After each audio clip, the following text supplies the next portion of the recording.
Hi friends, welcome to my channel.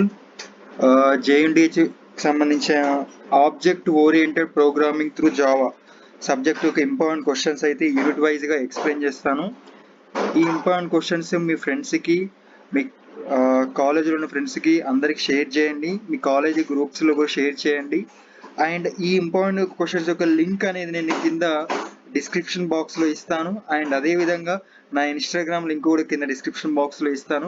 మీకు ఎలాంటి doubts ఉన్నా కూడా ఇన్స్టాగ్రామ్లో మెసేజ్ చేయొచ్చు, అదర్వైజ్ యూట్యూబ్లో కింద కామెంట్ సెక్షన్లో కామెంట్ చేయొచ్చు. అయితే యూనిట్ 1 సంబంధించి మీకైతే నేను 10 క్వశ్చన్స్ అయితే ఇంపార్టెంట్ ఇచ్చాను. Object oriented programming through Java subject యొక్క యూనిట్ 1 సబ్జెక్ట్ 10 క్వశ్చన్ అయితే ఇంపార్టెంట్ క్వశ్చన్లు మీ స్క్రీన్ షాట్ తీసుకోండి. అండ్ అదేవిధంగా యూనిట్ 2కి వచ్చేసి కూడా సేమ్ 10 క్వశ్చన్స్ అయితే ఇవ్వడం జరిగింది. ఈ ఇంపార్టెంట్ క్వశ్చన్స్ ఈ లింక్ అని కింద ఈ డాక్యుమెంట్ లింక్ అని కింద డిస్క్రిప్షన్ బాక్స్లో కూడా మెన్షన్ చేస్తాను. అండ్ అదేవిధంగా యూనిట్ 3 10 క్వశ్చన్స్ మీరు స్క్రీన్ షాట్ తీసుకోండి.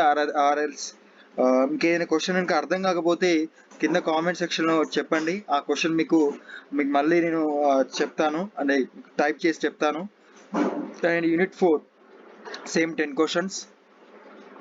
అండ్ అదేవిధంగా యూనిట్ 5 11 క్వశ్చన్స్. యూనిట్ 5ది యూనిట్ 5ది 11 క్వశ్చన్స్. టోటల్గా 1 2 3 4 5 యూనిట్స్ యొక్క ఇంపార్టెంట్ క్వశ్చన్స్ అయితే జేఎన్టీహెచ్కి సంబంధించిన object oriented programming through Java subject యొక్క important questions 5 units important questions అయితే మీకు చెప్పడం జరిగింది. ఈ లింక్ అనేది కింద డిస్క్రిప్షన్ బాక్స్లో ఇస్తాను. ఇన్స్టాగ్రామ్ లింక్ కూడా ఇస్తాను. Please do subscribe for my channel for more updates regarding JNTH and important questions.